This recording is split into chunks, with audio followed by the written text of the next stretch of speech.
ചില ശബ്ദങ്ങളുണ്ട്, കാലത്തെ അതിജീവിക്കുന്നവ. തലമുറകളെ പ്രണയിപ്പിക്കുകയും വിരഹത്തിൽ ആശ്വസിപ്പിക്കുകയും ആഘോഷങ്ങളിൽ ചുവട് വെപ്പിക്കുകയും ചെയ്ത ശബ്ദങ്ങൾ.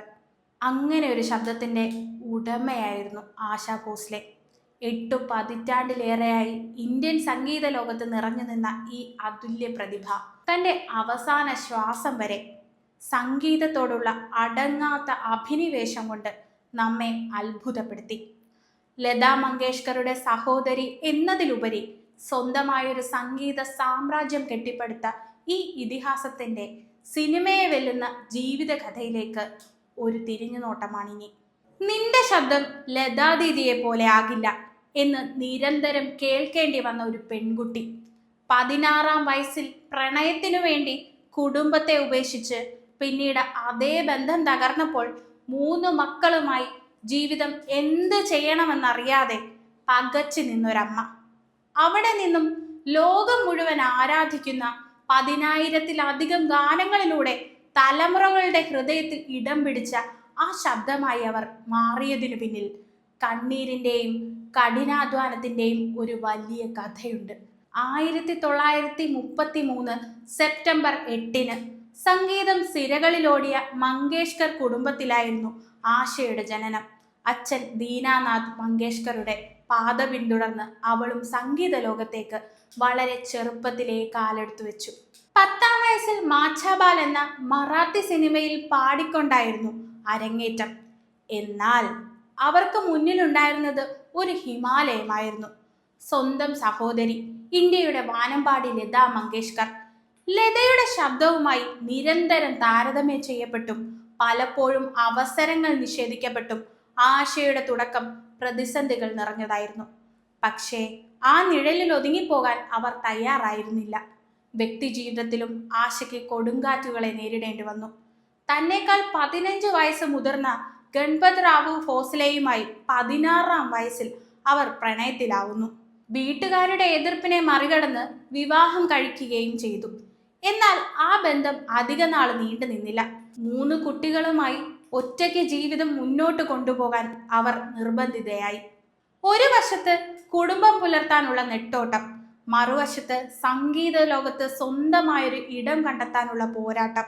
അക്കാലത്ത് പ്രധാന നായികമാർക്ക് വേണ്ടി പാടിയിരുന്നത് ലതാജി ആയിരുന്നെങ്കിൽ ആശയ്ക്ക് ലഭിച്ചിരുന്നതോ കൂടുതലും വില്ലത്തികളുടെയും നർത്തകിമാരുടെയും ഗാനങ്ങളായിരുന്നു. എന്നാൽ ആശയുടെ ജീവിതം മാറ്റിമറിച്ചൊരു വഴിത്തിരിവ് വരാനിരിക്കുന്നതേ ഉണ്ടായിരുന്നുള്ളൂ. അത് സംഗീത ലോകത്തെ ഒരു പുതിയ കൂട്ടുകെട്ടിന്റെ തുടക്കമായിരുന്നു. സംഗീത സംവിധായകൻ OP നയ്യാറുമായുള്ള കണ്ടുമുട്ടലാണ് ആശാ ഭോസ്ലെയുടെ കരിയറിലെ ടേണിംഗ് പോയിന്റ്. ലതയുടെ ശബ്ദത്തിൽ നിന്നും തികച്ചും വ്യത്യസ്തമായ ഊർജ്ജസ്വലവും പ്രസരിപ്പുള്ളതുമായ ആശയുടെ ശബ്ദത്തിലെ സാധ്യതകളെ നയ്യാർ തിരിച്ചറിഞ്ഞു. നയാ ദൗർ എന്ന ചിത്രത്തിലെ മാങ്കെ സാത്ത് തുമാര ഉഠേൻ ജബ് ജബ് സുൽഫേൻ തേരി തുടങ്ങിയ ഗാനങ്ങൾ സൂപ്പർ ഹിറ്റായതോടെ ആശാ ഭോസ്ലെ എന്ന ഗായികയെ ബോളിവുഡ് ശ്രദ്ധിച്ചു തുടങ്ങി. അവിടെ നിന്നാണ് ആ ഇതിഹാസ ഗായികയുടെ ജൈത്രയാത്ര ആരംഭിച്ചത്. 70കളിൽ RD ബർമൻ എന്ന സംഗീത പ്രതിഭയെ കണ്ടുമുട്ടിയതോടെ ആശയുടെ ശബ്ദത്തിന് പുതിയൊരു വിപ്ലവകരമായ ഭാവം കൈവന്നു. പാശ്ചാത്യ സംഗീതവും ഇന്ത്യൻ മെലഡിയും സമന്വയിപ്പിച്ച RD ബർമന്റെ ഇണങ്ങൾക്ക് ജീവൻ നൽകാൻ ആശയുടെ ശബ്ദത്തോളം മികച്ച മറ്റൊന്നും ഉണ്ടായിരുന്നില്ല. പിയാത്തോ അബുദോ ആജ എന്ന ഗാനത്തിലെ തീഷ്ണതയും ദമ്മർദോ എന്നതിലെ ലഹരിയും ചുരാലിയാഹെ തുംലേലിയെ പ്രണയവും അന്നത്തെ യുവത്വത്തെ ഇളക്കി മറിച്ചു. ഹെലൻ എന്ന നർത്തകിയുടെ ചടുലമായ ചുവടുകൾക്ക് അരങ്ങിൽ ശബ്ദമായത് ആശയായിരുന്നു. സംഗീതത്തിലെ ഈ പങ്കാളിത്തം പിന്നീട് ജീവിതത്തിലും ഒന്നായി. 1980-ൽ അവർ വിവാഹിതരായി. ക്ലാസിക്കൽ, ഗസൽ, ഖവാലി, പോപ്പ്, ഡിസ്കോ ആശാ ഭോസ്ലെ പാടാത്ത ശൈലികൾ കുറവായിരുന്നു. ഉംറാവ് ജാൻ എന്ന ചിത്രത്തിലെ ഗസലുകളിലൂടെ അവർ ദേശീയ പുരസ്കാരം നേടി. AR റഹ്മാനെ പോലെയുള്ള പുതിയ തലമുറയിലെ സംഗീത സംവിധായകർക്കൊപ്പവും അവർ ഹിറ്റുകൾ സമ്മാനിച്ചു.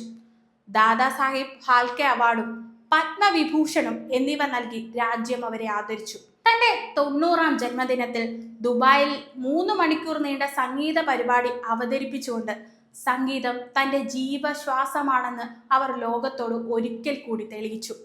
8 പതിറ്റാണ്ടിലേറെ നീണ്ട സംഗീത സപര്യ, 20-ലധികം ഭാഷകളിലായി 11,000-ലധികം ഗാനങ്ങൾ. ആശാ ഭോസ്ലെ ഒരു ഗായിക മാത്രമല്ല, ഇന്ത്യൻ സംഗീത ചരിത്രത്തിലെ ഒരു സുപ്രധാന അധ്യായം കൂടിയായിരുന്നു. പ്രതിസന്ധികളിൽ തളരാതെ സ്വന്തം വഴി വെട്ടിത്തുറന്ന് വിജയത്തിന്റെ കൊടുമുടി കീഴടക്കിയ പ്രചോദനമായിരുന്നു ആ ജീവിതം. പ്രണയവും വിരഹവും സന്തോഷവും ഉള്ളിടത്തോളം കാലം തലമുറകളെ നിർവചിച്ച ആ ശബ്ദം ഇവിടെ മുഴങ്ങിക്കൊണ്ടേയിരിക്കും.